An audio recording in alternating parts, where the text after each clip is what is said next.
My name is Al Curtis. I'm the Director of Fleet Management. We've been getting a lot of questions about EVs and hybrids that we've been adding to the fleet. So today, guess what? We're going to answer some of those questions. We're going to put some of those theories and myths to rest. Adding EVs to our fleet, it actually lowers our operational costs and also aids in our sustainability efforts, which lowers our greenhouse gas emissions. And you know, the country in itself has actually put goals out to reduce our greenhouse gas emissions by 50% by 2030. And our responsibility is to make sure that we're in line with that, to help them aid in achieving that particular goal. And one of the ways we can do that is this vehicle behind me, EVs and other alternative vehicles that we want to add to the fleet, and also alternative fuel sources.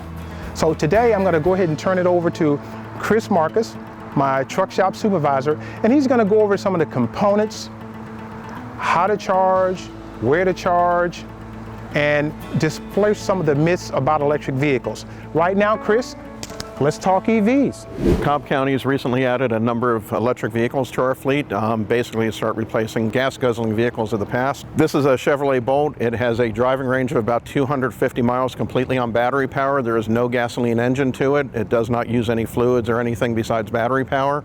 We also have Nissan Leafs that have a 230-mile driving range to them. Basically, we have 57 charging stations across the county. There is no gas put in these vehicles. Basically, what you do is go to the charging station, grab the charging cord, bring it around, plug it in, and let the battery charge on it. You hear the click on that, that shows that the vehicle's charging. And basically, you can leave them overnight or charge them for a short time if there's a reduced distance on the driving of the vehicle. If the battery's getting low, you don't have to do a full charge. You can charge the vehicle for a short time and be able to complete your trip with the vehicle. Our EVs come with a standard 259 miles of range. That's a Chevy Bolt. Our Nissan Leafs come with a 226 EV range. And of course, next year when we get our Ford Lightning, it's going to be our first pickup truck, 300 miles of range. From a county perspective, none of our departments go that far in a standard duty cycle. So these vehicles will be a perfect fit for our county moving forward with our sustainability efforts.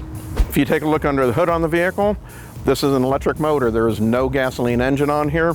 The electric motor, of course, there's no oil to check, no fluids to change. It does have antifreeze for cooling the batteries on it, but the maintenance on these vehicles is basically limited to rotating the tires and changing wiper blades. There's no oil changes, no fluid changes, no spark plugs, no fuel filters or anything with the vehicle. But the amount of money we save, the amount of efficiency out of them, more than makes up for having to repair vehicles constantly. Well, we've added a lot of EVs into the fleet. And this one right behind me, this is a Chevy Bolt, which goes 250 miles worth of range. None of our departments really take that particular miles of range in a standard duty cycle doing out the day without having to come back to charge.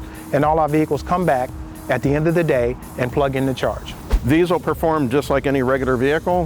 They can keep up with any vehicles on the highway. Their best economy is driving in town. As the vehicle slows down, the battery recharges itself, can add range back into it. They can run 70, 80 miles an hour on the highway with no problem, keep up with traffic, carry 5 people in this vehicle, and still have a range of almost 250 miles completely on a battery charge. Currently, we have 13 departments within the county using these vehicles, and they're asking us to add more on a regular basis, so we do see more vehicles coming in the future with 13 departments and possibly more departments using these down the road.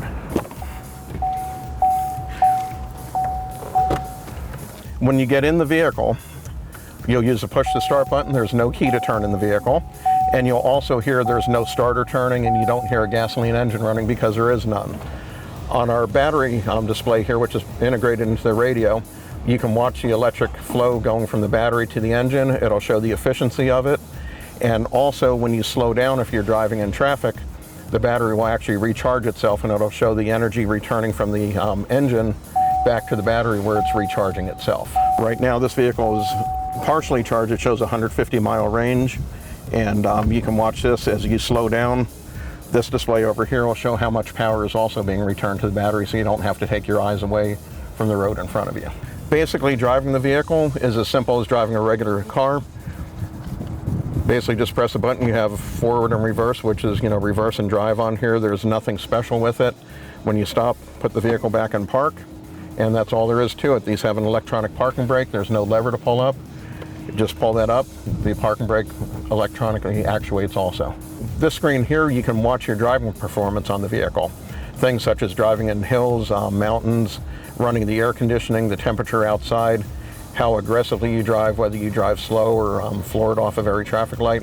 This will show how those affect the economy and range of this vehicle also. Thanks, Chris, for sharing all this information and covering a lot of the components of the EVs. So if there's any other further questions about EVs, hybrids, or if you want to schedule a test drive, email us at askthefleetevexpert, and we'll be sure to get back with you and set you a time for scheduling of test driving the EVs or answer any other questions you may have. And have a great afternoon.